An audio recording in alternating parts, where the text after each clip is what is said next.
تخيل كده انك طالع رحلة مغامرة مع صحابك، مكان بعيد وسط الجبال، مفيش شبكة، مفيش ناس، بس الطبيعة والهدوء، كل حاجة شكلها مثالي. لكن بعد شوية تكتشف ان المكان اللي دخلته ده محدش استكشفه قبل كده، والطريق اللي دخلته منه اتقفل، وفجأة تلاقي نفسك محبوس تحت الارض في ضلمة كاملة. والأسوأ من كل ده ان المكان ده مش فاضي، وده اللي هيحصل في فيلمنا. بيبتدي فيلمنا مع 3 بنات في قارب، وبيكونوا في مغامرة حلوة وداخلين على شلال وشكلهم مبسوطين جدا، وبيكون في راجل وبنت صغيرة مستنيينهم بيهزروا مع بعض، وبتزق صاحبتها في المية، وبتحضن سارة بنتها جيسي، وبيساعد جوزها صاحبتها وبيخرجها من المية، وبيهتم بيها زيادة بس مش بتهتم سارة. وبتلاحظ صاحبتهم التانية ان في حاجة غريبة بينهم، وبيبان ان صاحبتها دي عينها على جوزها. يحاربوها خطافة الرجالة. في العربية بتتكلم سارة مع بنتها، وبتتكلم مع جوزها اللي بيكون سرحان، وفجأة وهما بيتكلموا مش بيشوفوا العربية اللي قدامهم، وبيخبطوا فيها، وفي عواميد حديد بتخترق الإزاز، وما بنكونش عارفين مين مات ومين عاش. في المستشفى بتفوق سارة وبتفك الأجهزة كلها، وبتقوم تدور على بنتها، وبتكون في طرقة طويلة والنور بيطفي بالتدريج، وهي بتجري بكل سرعتها وبتنادي عليها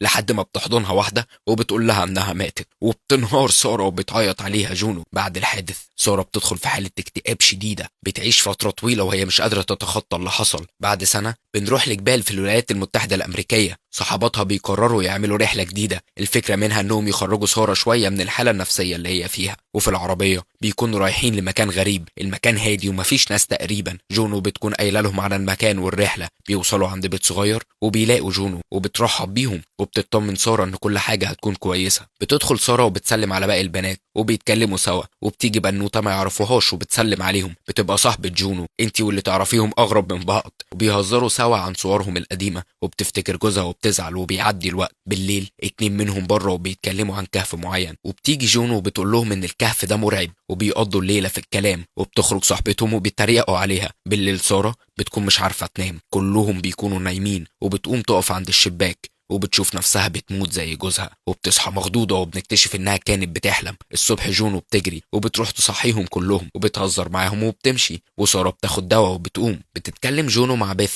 اللي بتكون عاوزة تسوق بس هما مش عاوزين، وبتيجي سارة وبتاخد المفتاح وبتقول لهم انها هي اللي هتسوق، وبياخدوا صورة مع بعض، وهما ما يعرفوش ان دي اخر صورة ليهم مع بعض. كانوا لزاز والله. وبيبدأوا رحلتهم، سارة اللي بتسوق بكل جنون، وبيبان ان الدواء ده مأثر عليها. وبيوصلوا وبينزلوا من العربية وبيجهزوا نفسهم وبيكملوا رحلتهم مشي للكهف، وبيشوفوا غزال ميت وبيصوروه، وبيسألوا يا ترى ايه اللي عمل فيه كده، وبيكملوا مشيهم لحد ما بيوصلوا للكهف، وبيرموا الحبال وبيقسموا نفسهم وبينزلوا ورا بعض. وبيكون المكان شكله جميل قوي، وبيصوروه. وبتشوف سارة دم وبيخرج في وشها خفيش كتير، وبتتخض وبتصوت. وبينزلوا في نفق ضيق، وبتكون جونو هي اللي في المقدمة دايما، وبيولعوا شعلات عشان يشوفوا وبيكملوا طريقهم. وبتحس سارة بحاجة غريبة فبتنزل تبص، وبتلاقي نفق صغير وبتخضها صاحبتها، وبيقعدوا ياكلوا ويشربوا. وبتعتذر لها جونو انها ما كانتش معاها بعد اللي حصل، وبتقول لها انهم موجودين دلوقتي عشانها. وبتسيبهم وبتمشي وبتوصل للنفق اللي كانت عنده، وبتناديهم وبيروحوا. وبتبدأ صاحباتهم تدخل النفق اللي بيكون ضيق جدا، وبتسمع سارة صوت وبتكمل طريقها. وبتتزنق سارة ومش بتعرف تعدي، وبترجع لها بيث وبتحاول تهديها. وبتعيط سارة وبتطمنها بيث وبتساعدها وبتشدها. وبتكتشف سارة انها نسيت الشنطة وبتحاول ترجع تجيبها، فبتبتدي الصخور اللي في النفق تقع، فبتشدها بيث وبتخرجها من النفق. في اخر لحظة الصخور بتقع وبتسد الممر بالكامل. الطريق اللي دخلوا منه الكهف اختفى، وبيحاولوا يصحوها وبتصحى وبيطمنوا على بعض. الكل بيقف مصدوم، ودلوقتي هما محبوسين تحت الارض وبيتكلموا مع بعض. والان مع المفاجأة الكبرى بيكتشفوا انهم مش في الكهف اللي جونو قالت عليه، وانهم في كهف مش عارفين هيخرجوا منه ازاي. وبيبدأوا يزعقوا بقى ويتخانقوا، وبيعرفوا ان مفيش حد جه هنا قبل كده. وبتقول جونو انها كانت عاوزاهم يعدوا بالتجربة دي سوا. وبتكون سارة مشغولة باستكشاف الكهف، وبتتخانق بيث مع جونو عشان اللي عملته، وبتتكلم معاهم انهم لازم يكملوا طريقهم. وبيكسروا نفق تاني وبيدخلوه، وبيكون اخره حفرة كبيرة ولازم ينطوا الناحية التانية. وبيسألوها هيعملوا ايه، وبتقول واحدة فيهم ان لازم حد ينط ويعمل لهم حبل. وبيسألوا عن شنطة الحبال اللي بتكون ضاعت في النفق اللي انهار، وبيكون الامل ضعيف، بس بتبدأ واحدة منهم تعدي وتعمل لهم الحبل،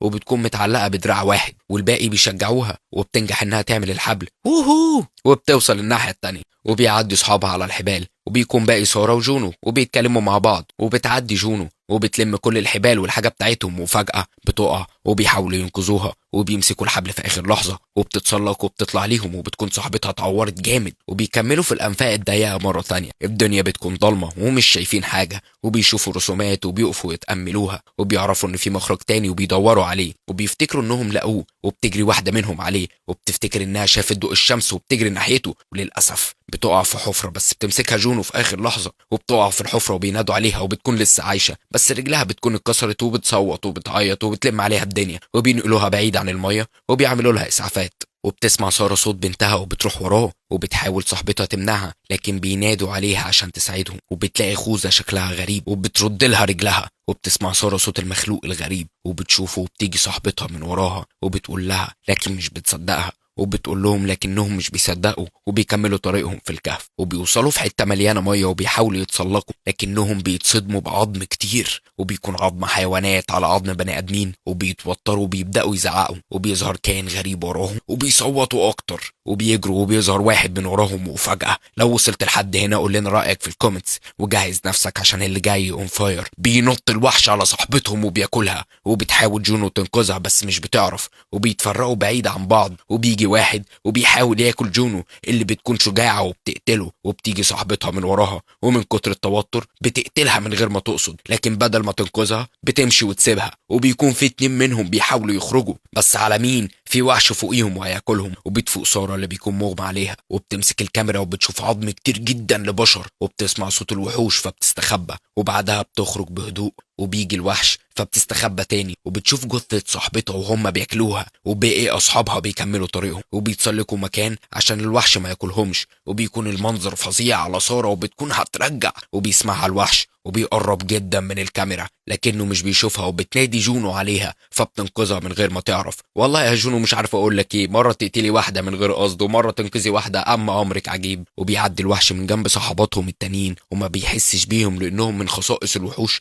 انه مش بيشوف لكنه بيسمع، وبيروح على الصوت. وبتحصل اكتر حركه غبيه في الكوكب، وساعة واحدة منهم بترن بصوت عالي، وبيرجع الوحش بسرعة عشان ياكلهم، بس بتتصرف بذكاء وبترمي الساعة بعيد عنهم، وبرضه بتقعد تنادي جونو بصوت عالي، فبيروح الوحش ناحيتها. وبتدور سارة على اي حاجة تنفعها وسط العظم، وبتاخد سكينة وحاجات لحد ما بتلاقي جونو وحش في وشها وبتروح وراه. وبنرجع لسارة اللي بتنجح انها تولع نار، وبتكمل ريبيكا واختها في طريقهم، وبيطلع لها وحش وبتحاول تقتله لكنه بيلزقها في الحيطة. وبتيجي جونو وبتقتله في اخر لحظة، وبتقول لهم عن اللي ماتوا، وبتسأل سام عن الوحوش دي، وبتبتدي تفحصهم وتقول لهم انهم شبه الخفافيش. وبتقول لهم جونو انهم بيخرجوا للسطح يجيبوا اكلهم وبينزلوا تاني هنا، وانهم لو راحوا وراهم هيعرفوا يخرجوا بس لازم يكونوا ساكتين. وبيسألوها احنا مستنيين ايه، وبتقول لهم انها مش هتخرج من غير سارة. وسارة بتلاقي بيث وبتقول لها ما تثقش في جونو، وانها عملت فيها كده وسابتها، وبتاخد من ايديها سلسلة وبتقول لها انها بتاعت جونو وانها من جوزها.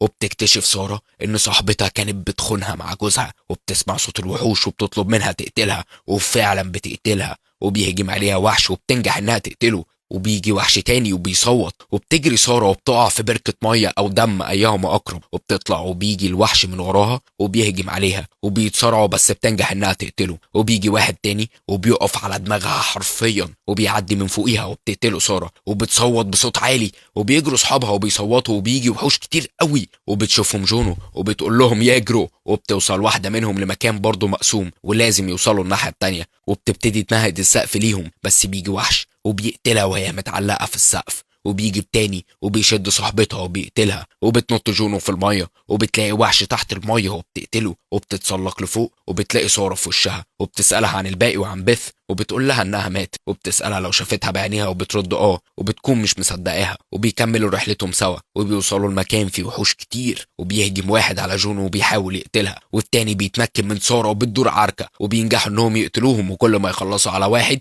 يجي التاني لحد ما بيخلصوا عليهم كلهم. وبتوري سارة السلسلة لجونو فبتعرف انها عرفت الحقيقة، وبتضربها في رجليها وبتصوت جونو وبتكون مصدومة، وبتسيبها وبتمشي، وبتطلع جونو السلاح من رجلها وبتلف عشان تضرب الوحوش اللي بيكونوا كتير، وبتحاول تصارع كل دول عشان تعيش. وبدل ما تنقذها سارة بتسيبها تموت، وبتحاول تخرج لكنها بتقع لحد ما بتشوف ضوء الشمس، وبتتسلق عشان تخرج، وفعلا بتوصل للسطح وبتتنفس بصعوبة، وبتخرج تكمل جري في الغابة لحد ما بتوصل للعربية وبتدورها وبتمشي، وبتكون بتسوق بسرعة جنونية وبتخرج على الطريق وبتقف بالعربية، وبتنهار، وبتيجي عربية من جنبها وبتعمل صوت عالي قوي وبتفتح الشباك وبترجع، وبتبص جنبها بتلاقي واحدة من صحابها اللي ماتوا وبتصوت وبتفتح عينيها، وبنكتشف انها لسه واقعة في الكهف وكل ده كان حلم، وانها كان مغمى عليها، وبتقوم بالراحة وبتسمع صوت بنتها وبتشوفها قدامها بتضحك لها، وبتكون لسه في الكهف محبوسة في الضلمة والوحوش لسه حواليها. وبيخلص فيلمنا هنا. لو عجبك الفيلم ما تنساش اللايك والفولو عشان يوصلك كل الفيديوهات.